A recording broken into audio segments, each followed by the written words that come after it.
ይህ አዲስ ቅኝት የሚዲያ አገልግሎት ነው። ዛሬ እኔና ጸዲነን የምንነጋገረው ወይም የምንጨዋወተው እንዴት ናችሁ? እንዴት ነሽ?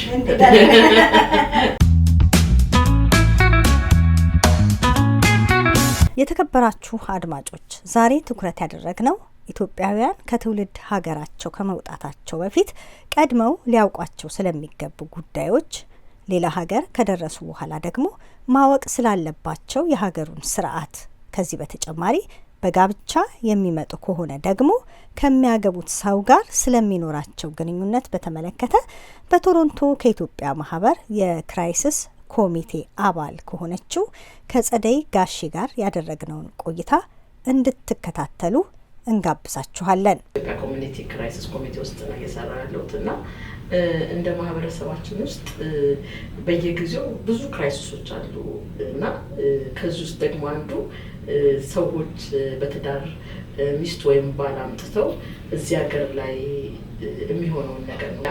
አንድ ሰው ወንድም ሆነ ሴት ወይም ባልና ሚስቶች ወደ ካናዳ ሲመጡ ምንድነው ማወቅ ያለባቸው መሰረታዊ ነገር? ምንድነው? እኔ አሁን ከታዘብኩት አመቼም እዚህ ሀገር ከመጣሁ እንግዲህ እድሜ እንዳትቆጥሪ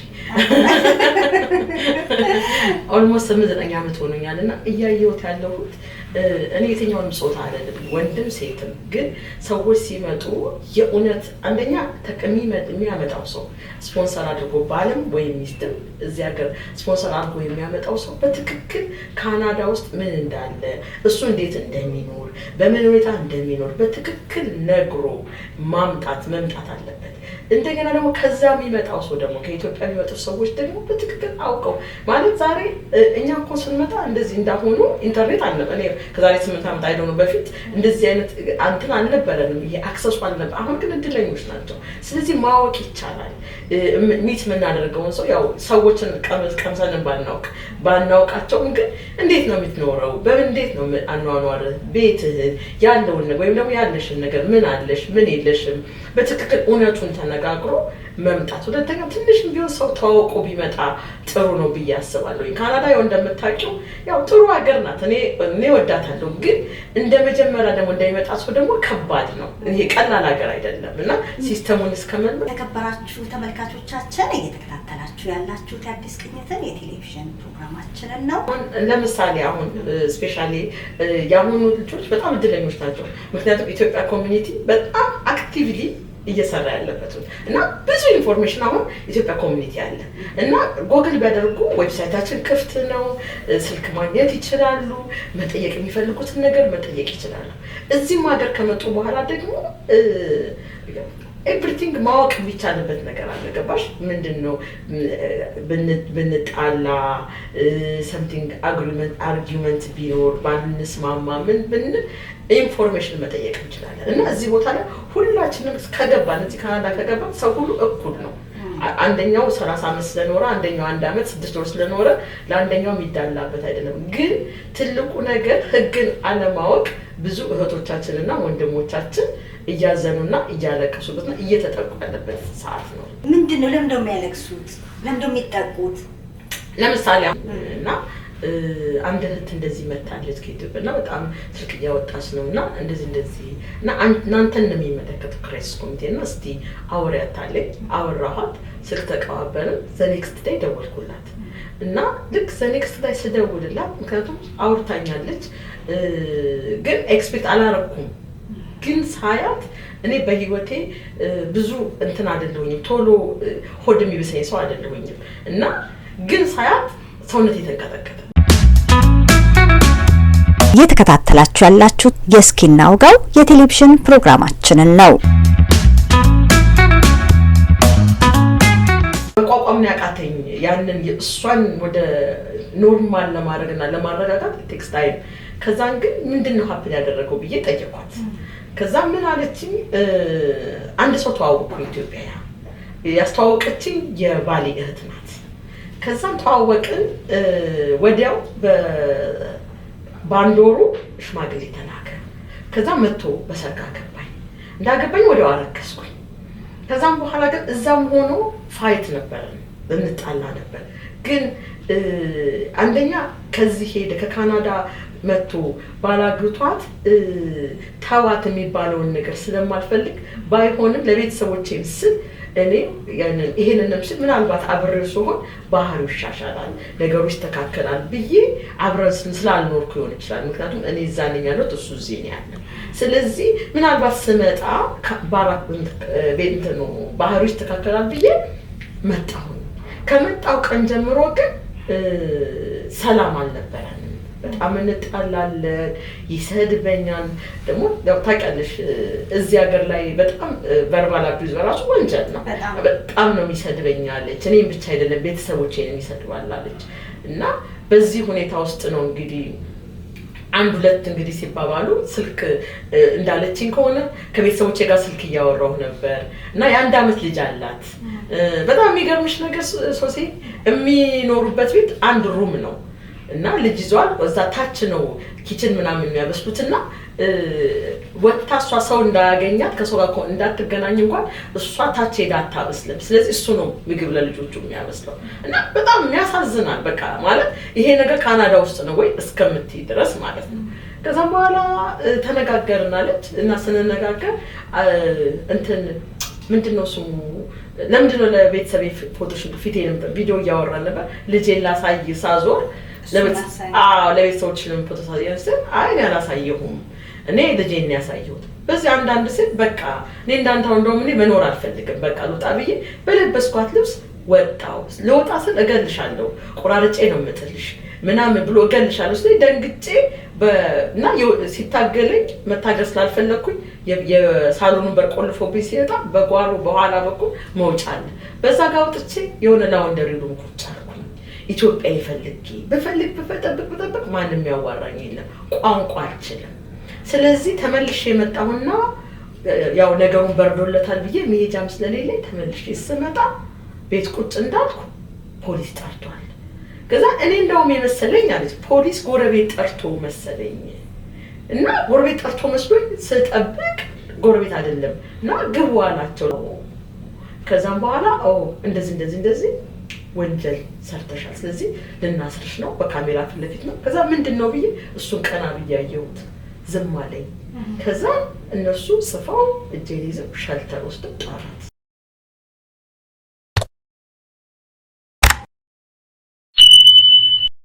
ይሄ ነው ታሪኩ። እንግዲህ አሁን በጣም ግራ የሚያጋባ ነውና እንዴት ነው የምናደርገው? ወዲያው ስንጣላ 911 ነው ወይ መደወል ያለብን? ለወንዱም ለሴቱም እና ምንድነው ማድረግ ያለብን? አሁን ምንድነው መሰለሽ አሁንም ደጋሚ አንደኛ ኮሚኒቲያችን አለ ኢንፎርሜሽን በቃ ሰዎች እንግዲህ ኮሚኒቲያችን እንግዲህ ለዚህ ጊዜ ነው አሁን በጣም ትልቅ ነገር መስራትና እዚህ ኮሚኒቲያችን ላይ ሁላችንም ልንረባረብና ልንተጋገዝ ልንረዳዳ የሚገባ አሁን ነው። ምክንያቱም እዚህ ቦታ ላይ መተው ቢመጡ ለምሳሌ 211 የሚባል ስልክ አለ። አሁን ከሰዎች 911 ከደወለ ፖሊስ ነው ኢንቮልቭ የሚያደርግልን ከሰውየውም ከሴትዮዋም እጅ ይወጣል። ስለዚህ እቺ ልጅ አሁን አንዴ ልጁ 911 ደወለ። ስለዚህ ከሷ ኦሬዲ የክስ ቻርጅ ነው ያደረጓል። ምክንያቱም በቃ ምንድነው መሳሪያ ብለው ነው በመሳሪያ መምታት ተብሎ ነው የተንተን ያለባት። እነዚህ እዚህ ሀገር ላይ ምንም ነገር ወፐን ተብሎ ነው የሚጻፈው እና ለዚች ደግሞ እስቲ አስቢያት አዲስ ለመጣች ልጅ ወፐን የሚል ምን ማለት ራሱ እንደሆነ አታውቃትም። አሻራ ስጪ ተብላለች፣ እንደገና ፍርድ ቤት እንድትቀርቢ ተብላለች። በጣም ነው የምታለቅሰው፣ በጣም ነው የሚያስፈራው። እንኳን እሷ አዲስ ለሆነች 8 ወር እርጉዝ ለሆነች ሴት አይደለም እኔ ይሄ ወረቀት ቢሰጠኝ ወደ ውጭ ሀገር ከመምጣታችን በፊት በሀገር ውስጥ እያለን ጋብቻ ልንፈጽም እንችላለን። አንድም እውነተኛ ትዳር ፈልገን አሊያ ደግሞ ውጭ ሀገር ለመውጣት እንደ መልካም አጋጣሚ በመቁጠር ሊሆን ይችላል። ውጭ ሀገር ከወጣን ወይም እዚህ ከመጣን በኋላ ግን ችግር ይፈጠራል። እዚህ ደግሞ በሀገር ቤት ያለውን ማህበራዊ ግንኙነት ከኢትዮጵያ ውጪ ስንሆን ላናገኘው እንችላለን። ግንኙነቱ ይቀንሳል እና ለሚደርሰው ወይ ለሚፈጠረው ችግር ምን ማድረግ አለብን? ከዚህ አሁን ካየነው ነገር ምክንያቱም በጣም ደሳደስት ስቶሪ ነው ይሄ። ምክንያቱም ፖሊስ መጣ፣ እቺ ልጅ ደጅ ነበረች፣ አምልጣ ህይወቷን ልታስመለጥ ነው የወጣችው እና ስትመለስ ግን አንደኛ ነገር ቋንቋ አትችልም፣ ሁለተኛ ህግ አታውቅም፣ ምን እንደሆነ አታውቅም። አታውቅም። ምክንያቱም አንድ ሰው ቃል መስጠት የሚችለው የፍርድ ቤት ትዕዛዝ ከወጣበትና ጠበቃ ወይም ሎየር ካለው ጠበቃ የሚሰጠው። ስለዚህ እነሱ በካሜራ ፊት ነሽ እና ነው ያሏት፣ በካሜራ ፊት ነሽ ምንም ነገር ማድረግ አትችልም ብለዋታል። ስለዚህ አስተርጓሚ ሳይጠራላት የምታደርገው ነገር ሳይነገራት ወረቀት እንድትፈርም መደረግ ይሄ ከካናዳ ሕግ አንፃር ይሄ ነገር በጣም አስደንጋጭና አሳዛኝ ነው። ምክንያቱም ያልተለመደም ደግሞ ሆኖ ደግሞ አያውቅም። አንደኛ ሴት ናት፣ ሁለተኛ ነፍሰ ጡር ናት፣ ሶስተኛ የልጅ እናት ናት። የ1 ዓመት ልጅ ይዛን የመጣችው ይሄ ልጅ የሚያውቀው እሷን ነው። ለአባትየው እኮ ገና አያውቁም። አባትየው 8 ወር ቢኖሩ እናቱ ናት እሷ የቅርብ እንትን ከእናት ከልጅ እናትነት ጥሎ እንደገና የጣሉበት ቦታ ወስደው ሸልተር ነው ድሮፒንግ ሰርቪስ ዝም ብሎ ሆቴል ታርፈንሽ ሸልተር ሲሉኝ ገንዘብ ስለሌለኝ ገንዘብ ስላቸው እዛ ሆቴልም ቢሆን በምንድን የምታርፎች ሁለቷን እኮ ምክንያቱም እቺ ልጅ እውቀት የላትም፣ ስለምንም ስለ ህግም አታውቅም፣ ቋንቋም አታውቅም፣ አንደርስታንድ አላደረገችም። ስለዚህ እንደ ካናዳ ፖሊስ ይሄ ደግሞ ሊጠየቅ የሚገባ ነው። ምክንያቱም ይሄ በፍጹም ያልተለመደ ለሴት ቆሟል የተባለ አገር ላይ ይሄ በፍጹም ያልተለመደ ነገር ነው። ስለዚህ አልተለመደም። ይሄንን ነገር እንዴት ነው እንትን የሚለውንም ይሄን በዚህ ማሰብ አለብን። ምክንያቱም እቺ ልጅ ለሷ ሾኪንግ ነው ራሷን አለማጥፋቷ። እግዚአብሔር ብላኛለች፣ አንቺም ባላገኝሽ ኖሮ ራሴን አጠፋ ነበር ብላኝ ነበር። ስለዚህ ምናልባት በአጋጣሚ እናንተን አገኛችኋትና እኔን አገኘች፣ ከዛን እኛ ወደ ኮሚኒቲያችን ወሰድናት ረዳናት። ግን እኛስ ባናገኛት ነው እኮ ያልኩት እኮ ብዙ ሴቶች ወይም ብዙ ልጆች ወይም ብዙ ሰዎች ማለት እንችላለን፣ ወንዱም ሴቱም ሊሆን ይችላል። ይሄንን ነገር ማወቅ ያለባቸው ነገር ሳያውቁ በመቅረታቸው አደጋ ላይ ይወድቃሉ። እና ልክ ሲመጡ ይሄን ነገር ቀደም ሲል አንቺም ገልጸሽዋልና ጸዴ እስከዛ ከመነሳታቸው በፊት የሚጠራቸው ሰው የሚያመጣቸው ሰው በደንብ ሊነግራቸው ይገባል ብለሻልና ከዛ ከመነሳታቸው በፊት ካናዳ ውስጥ ምንድነው መከናወን ያለበት፣ ምንድነው ችግር ቢገጥመኝ እንዴት ነው ማለፍ ያለብኝ፣ ማንን ነው ማናገር ያለብኝ የሚሉት ነገሮች ወሳኝ ይመስሉኛል አዲስ ለሚመጣ ሰው። በጣም ወንዱም ሴቱም ሁሉም የሚያመጣው ሰው። ምክንያቱም ፖሊስ ሲጠራ እኮ አንድ ሰው ፖሊስ ሲጠራ በጣም የሚገርመው ታሪክ ይሄ ልጅ ፖሊስ ጠርቷል፣ ግን በእርግጥ አሁን የዚች ልጅ እውነት ሲወጣ እኮ እሱ ይጠየቃል፣ መጠየቁ አይቀርም። ስለዚህ ስለጠራም ብቻ ንጹህ ነን ማለት አይደለም። እንደገና እንትኑ ውጤቱ ምናልባት ወደሱ ደግሞ ሊዞራል። ስለዚህ ይሄንን መጠንቀቅ አለብን። የሰው ህይወት ስናበላሽ ይዘን መተን ሰው ኃላፊነት ተሰጥቶን በጣም ማዝነው ምን እንደው ታውቂያለሽ፣ በጣም ያዘንኩት ደግሞ ከፖሊስ ከመጥራቱ እቺ ልጅ ለፖሊስ አሳልፎ ከሰጠቱ ኢትዮጵያ ደውሎ ለወላጆቿ እቺ ልጅ እንደታሰረች ነው የነገረቻቸው። እንዴት ከባድ እንደሆነ ይሄ በእውነት በማህበረሰባችን ሊወገዝ የሚገባ ነው። ማንም ኢትዮጵያ ላይ ማንም አበሻ ላይ ይሄ ነገር እንዲከሰት አንፈልግም። ምክንያቱም እዚህ ምድር መተን ማናውቀው ሀገር ባዕድ ሀገር እርስ በርስ ተከባብረን ተዋደን ተፋቅረን ልንኖር ሲገባ አንዳችን ለአንዳችን መከታና ጋሻ መሆን ድጋፍ መሆን ሲገባ አሳልፈን አንዳችን ለአንዳችን መሰጣጣት የለብንም። ሁለተኛ አሁንም እንደ ኮሚኒቲ we need በቃ እንትን ያስፈልጋል፣ ዩኒየን በቃ አንደኛ ዩኒቲም ያስፈልጋል።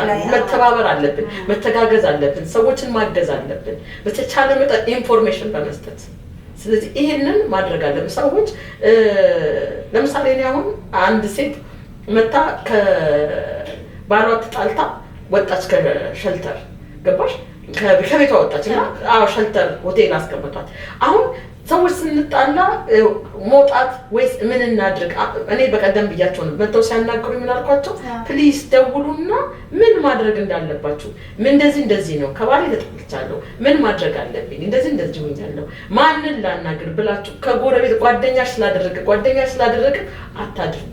ሰዎች አሁን ኮሚኒቲ ጋር ካለው ኢንፎርሜሽን ከመስማት ይልቅ ከሌላ ሰው ጋር ነው ኢንፎርሜሽን የሚሰሙት። በዚህ ላይ ሚስ ኢንፎርሜሽን ነው የሚሰሙት እና በራሳችን ላይ ችግር ነው የምንፈጥረው። እና እኔ የምለው አሁንም ፕሊዝ በቃ ትክክለኛ 911 ከመደወላችሁ በፊት የት ይደውሉ?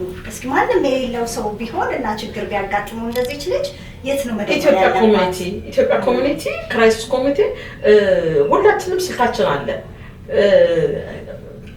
ልንረዳ። ምክንያቱም እዚህ ጋር ቮለንተሪ ልናግዝ 24/7 እኔ ለምሳሌ በበኩሌ 24/7 ሰዎችን የማናቸውንም ሰው ስልክ አነሳለሁኝ፣ አግዛለሁ። ኤኒ ታይም ሰዎችን ለመርዳት ራሴ ሁሉም እዛ ቦታ ታቲ መቅደላዊትም አለች፣ ነፂም አለች፣ መሲ አለች፣ ብዙ ምክንያቱም በጣም ብዙ ስልክ ነው የሚደርሰን በጣም ብዙ ስልክ ይደርሰናል እና ሰዎች ከደወሉኛ ጋር እኛ ይሄ ምንድነው እንደዚህ አይነት ነገር ለይሄን ኢንፎርሜሽን አለ ለዚህኛው ይሄን አለ ብለን መንገድ እናሳያለን ትክክለኛው ነገር ሁለተኛ ተጠያቂነትም አለብን ስለዚህ ግን አንድ ሰው የሆነ ነገር ቢመክርሽ ያ ሰው ያንን ነገር አድርገሽ እከሌ ነው ብትይ ማንንም የሚጠይቅሽ ሰው የለም አይደል እንዴ ተጠያቂነትን የሚወስድ ሪስፖንሲብል የሚወስድ ሰው መሆን አለበት እና እኛ እንደ ክራይስ ኮሚቴ ግን ለሆነ ተደወለልን ለምንሰራው ስራ ተጠያቂነት አለ ስለዚህ ትክክለኛ ኢንፎርሜሽን ኢንፎርሜሽን ቢወስዱ ለነሱም ጥቅም ነው ለሁላችን ለማህበረሰቡ ጥቅም ነው ጤነኛ ማህበረሰብ እንፈጥራለን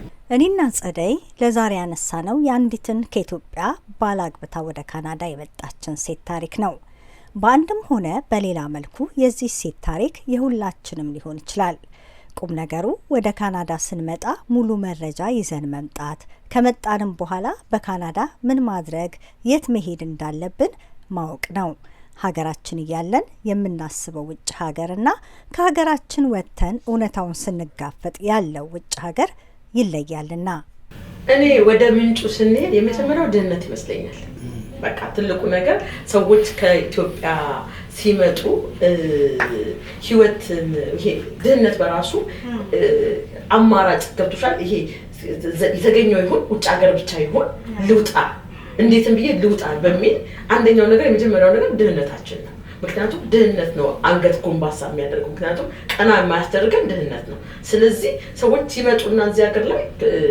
ምንም ይሁን በቃ ላግባና ልኑር ካናዳ ልምጣና ከዛን እዛ ተዋለሁ ሁለተኛው ነገር ኢንፎርሜሽን አለመኖር ወይም ደግሞ ኤክስፔክቴሽን ነው አንደኛ በቃ ካናዳ ማለት በቃ በጣም በቃ ኤቭሪቲንግ ምንድነው ሁሉ ነገር አልጋባ ምንድነው የመጀመሪያው ድህነት ነው ሁለተኛ ኤክስፔክቴሽን ነው ከዛ ካናዳን የምናስባት መንግስተ ሰማያት አድርገን ነው የምናስበው ልክ ስንመጣ ደግሞ መንግስተ ሰማያት እንዳልሆነች ማለት ራይት አዌይ የምታያት ብርዷ አለ ወይዘሮ አለ እንደገና አለመግባባቷ አለ የሁሉ ታይና ልክ ስታዩ ሾኪንግ ነው ሶስተኛው ነገር ባልና ስፔሻሊ እንግዲህ አሁን ትኩረታችን ስለፎከስ ለባልና ስለሆነ አሁን ኢትዮጵያ ሲሆን ምን ይሆናል መሰለሽ ኖርማል እንኳን በፍቅር ተዋደሽ ተጋብተሽ እዚህ ሀገር ስትመጪ ይሄ ሲስተሙ በራሱ አሁን የኮሙኒኬሽናችን ውሏችን ለምሳሌ ኢትዮጵያ ባልና ሚስት ሲጣላ በቃ እስቲ የሆነ ቦታ መጣው ብሎ ደርሶ ይወጣል እዚህ ሀገር ግን ለማስ ልክ በጣም ኃይለኛ ጦርነት የጣላችሁ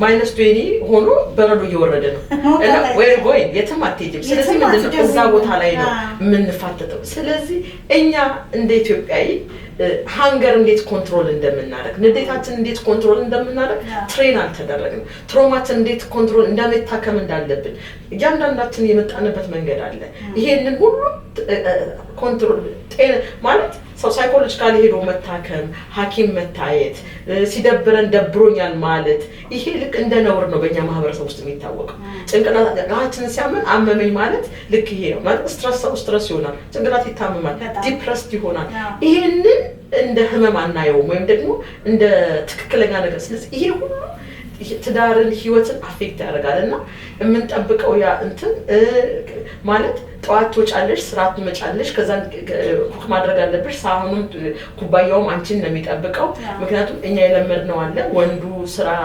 አይሰራም ኢትዮጵያ ውስጥ አይደል ሴት ናት ስራ የምትሰራው ሴት ናት ደግሞ ሌላ የቤት ሰራተኛ እናደርጋለን እዚህ ደግሞ አየሽ ይሄ ሁሉ ጫና አለው ቤት ኪራይ መክፈል አለብሽ አስቤዛ ማድረግ አለብሽ ልጆች ማስጠናት አለ ይሄ ሁሉ ጫና ሲሆን ሰዎች ስትረስ አውጥ ይወራል ያንን ማኔጅ ካላደረግን ሰዎች አሁን ይሄ ነው ትልቁ እርስ በርስ የሚያጋጭን ማለት ነው ስለዚህ ባላንስ ማድረግ ሰዎች ሲመጡ አንደኛ ነገር ኤክስፔክት አድርገው ራሳቸው ላይ ሰርተው ፊዚካሊ ሜንታሊ ኢሞሽናሊ ስፒሪቹዋሊ ሰዎች ራሳቸው ላይ መስራት አለባቸው ምክንያቱም ደስታ ደጅ ላይ የለም ደጅማ በረዶ ነው የቤተሰብ ጫና መሄድ ላኪልኝ ገንዘብ ላኪልኝ እንዴት ነው የምትኖሩት እናንተ እዛ ናችሁ የሚለው ነገር ሴቷ ላይ ከተጫነ ወይ ደግሞ ወንዱ ላይ ከተጫነ የግዴታ ያጋጫቸዋል ብዬ ነው ማስበው ትልቁ ችግር የሚመስለኝ እንደውም እሱም ላይ ነው ምን እንኖራለን ኢትዮጵያ ምን እንኖራለን ስለዚህ ቤተሰብ ኤክስፔክት ያደርጋል ቤተሰብ ደግሞ እዚህ ያለው ሁኔታ አንዳንዶቻችን እውነት አንናገርም ምንድነው ሌላዎቻችን ደግሞ ብንነግራቸው እውነቱን አያውቁም ወረቀት ምንድን ነው አይረዱትም፣ አንደርስታንድ አያደርጉ ምንድን ነው ወረቀት ኦልሬዲ ካናዳ ነው ያለሽው። ስለዚህ ገንዘብ ኦልሬዲ ዩ ሜክ መኒ በቃ ገንዘብ ትሰሪያለሽ። ስለዚህ ብር ላኪ ነው እሱ ትልቁ ነገር። ምክንያቱም ለምንድን ነው ቅድም መጀመሪያ እንዳልኩት ድህነት ነው ይሄም። ምክንያቱም ራሳችንን መተን ከሆነ እዚህ ሀገር ላይ እዛ የሚጠብቀን ሰው የለም። ስለዚህ ይሄን እዚህ ሀገር ላንድ አድርገን እዚሁ የራሳችንን ህይወት የራሳችንን ኑሮ የራሳችንን ነገር እናደርግ። ግን ምንድነው እዚህ ቁጭ ብለን እንደገና ሌላ እናስባለን። ስለዚህ እዚህ ጋር ያለን ቤታችንን መስራት ሲገባን፣ ካለን ኮሚኒኬሽናችንን ማዳበር ሲገባን፣ ካለን ከባላችን ከሚስታችን ጋር ይሄ ነው በትክክሉ ገብቶሻል። ቅድም እንዳልኩ ሰው አንገራችንን ኮንትሮል ማድረግ ስለማንችል እዚህ ሀገር ላይ ጮሆ ማውራት ወንጀል ነው አይደል እንዴ? አይቻልም። ኢትዮጵያ ውስጥ የምትፈልጊውን ነገር ታደርገሽ የምትፈልጊ መማታቱ ማለት እዚህ ግን አይቻልም። ጮሆ ማውራት ለነሱ ልክ እንደ ዊርድ ነው። ስለዚህ እንዴት ነው ምን ተግባብተን የምንኖር? እንዴት ነው የምንስማማው? እንዴት ነው አንደርስታንድ የምንደራረገው? እና ስለዚህ ደግሞ something ችግርም ካለ ይሄ ኦኬ እኛ በያ ኮሚኒቲ ወደኛ ኮሚኒቲ አንምጣ፣ ግን ሳይኮሎጂዎች አሉ አይደል ይሄንን ነገር እንትን ሜንታል ሄልዝ የሚሰሩ ካውንስሊንግ የሚሰሩ ሰዎች አሉ። እና እነሱ ጋር ሄደን ቁጭ ብለን መስማት ብንችል ነገሮችን መቀየር እንችላለን።